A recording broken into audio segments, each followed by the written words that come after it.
Parliament തീരുമാനമെടുക്കുന്നതിലും ഗവൺമെന്റിന്റെ നിയന്ത്രണത്തിലും പങ്കാളിയാകാൻ parliament ഇന്ത്യയിലെ പൗരന്മാരെ പ്രാപ്തരാക്കുന്നു. അങ്ങനെ അത് ഇന്ത്യൻ ജനാധിപത്യത്തിന്റെ ഏറ്റവും പ്രധാനപ്പെട്ട പ്രതീകവും താക്കോലുമായി ഭരണഘടനയുടെ സവിശേഷതയായും മാറുന്നു.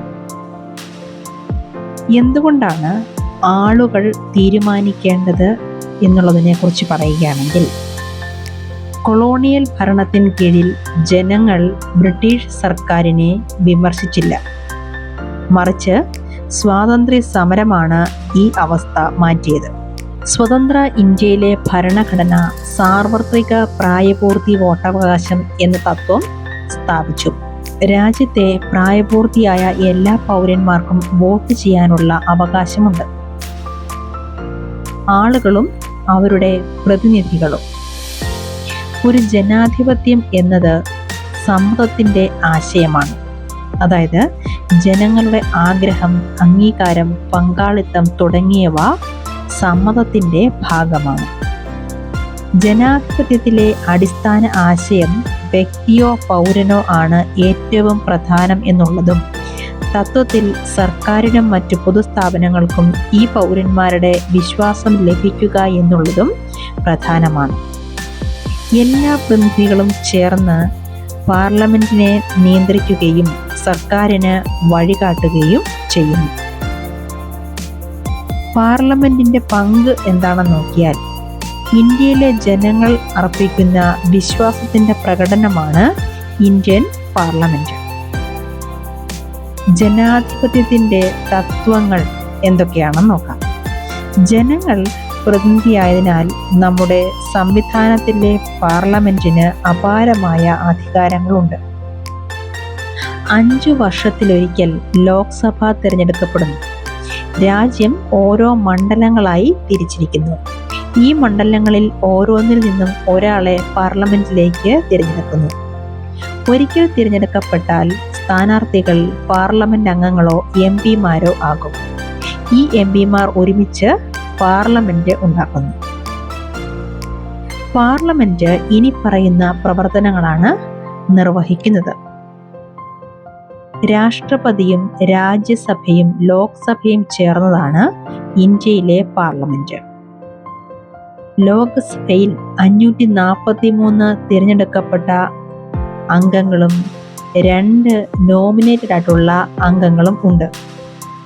ഇന്ത്യൻ പ്രധാനമന്ത്രിയാണ് ലോക്സഭയിലെ ഭരണകക്ഷിയുടെ നേതാവ്. ഒരു രാഷ്ട്രീയ പാർട്ടിക്ക് കേവല ഭൂരിപക്ഷം ലഭിക്കാത്ത സാഹചര്യത്തിലാണ് സഖ്യ സർക്കാർ രൂപീകരിക്കുന്നത്. രാജ്യസഭ പ്രാഥമികമായി ഇന്ത്യയിലെ സംസ്ഥാനങ്ങളുടെ പ്രാതിനിധ്യം എന്ന നിലയിലാണ് പാർലമെന്റിൽ പ്രവർത്തിക്കുന്നത്. ലോക്സഭ ആരംഭിച്ച നിയമങ്ങൾ അവലോകനം ചെയ്യുന്നതിനും മാറ്റുന്നതിനും രാജ്യസഭയ്ക്ക് പ്രധാന പങ്കുണ്ട്. രാജ്യസഭയിലെ അംഗങ്ങളെ തിരഞ്ഞെടുക്കുന്നത് വിവിധ സംസ്ഥാനങ്ങളിലെ നിയമസഭയിലെ തിരഞ്ഞെടുക്കപ്പെട്ട അംഗങ്ങളാണ്. രാജ്യസഭയിൽ 233 തിരഞ്ഞെടുക്കപ്പെട്ട അംഗങ്ങളും പ്രസിഡന്റ് നാമനിർദ്ദേശം ചെയ്യുന്ന 12 അംഗങ്ങളും ഉണ്ട്. നിയന്ത്രിക്കാനും ഗൈഡ് ചെയ്യാനും സർക്കാരിനെ അറിയിക്കാനുമുള്ള ഓരോ MP-മാരുടെയും ജനപ്രതിനിധികളുടെയും ഉത്തരവാദിത്തത്തെക്കുറിച്ചാണ് പറയുന്നത്. പാർലമെന്റ് സമ്മേളനം നടക്കുമ്പോൾ ഒരു ചോദ്യോത്തര വേളയിൽ ആണത് തുടങ്ങുന്നത്.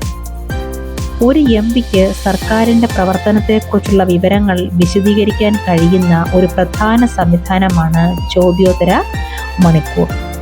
ജനാധിപത്യത്തിൽ ആരോഗ്യകരമായ പ്രവർത്തനത്തിൽ പ്രതിപക്ഷ പാർട്ടികൾ പ്രധാന നിർണായകവുമായ പങ്കുവഹിക്കുന്നു. ഗവൺമെന്റിന്റെ വിവിധ നയങ്ങളും പരിപാടികളിലുമുള്ള ഗുണങ്ങളും പോരായ്മകളും മനസ്സിലാക്കി സർക്കാരിന് വിലപ്പെട്ട ഫീഡ്ബാക്ക് ലഭിക്കുവാൻ MP-മാർ ചോദിക്കുന്ന ചോദ്യങ്ങൾ സഹായകമാകുന്നു. നിയമനിർമ്മാണം പാർലമെന്റിന്റെ സുപ്രധാന പ്രവർത്തനമാണ്. ആരാണ് പാർലമെന്റിലെ ആളുകൾ? പാർലമെന്റിൽ വ്യത്യസ്ത പശ്ചാത്തലത്തിൽ നിന്നുള്ള കൂടുതൽ ആളുകളുണ്ട്. ദളിത് പിന്നോക്ക വിഭാഗങ്ങളിൽ നിന്നുള്ള ജാതികളുടെയും ന്യൂനപക്ഷങ്ങളുടെയും രാഷ്ട്രീയ പങ്കാളിത്തം വർദ്ധിച്ചിട്ടുണ്ട്. പാർലമെന്റിലെ ചില സീറ്റുകളിൽ SC/ST വിഭാഗങ്ങൾക്കായി സംവരണം ചെയ്തിട്ടുണ്ട്. സ്ത്രീകൾക്ക് സീറ്റ് സംവരണം വേണമെന്ന് ഈയിടെ ഒരു അഭിപ്രായം ഉയർന്നിട്ടുമുണ്ട്.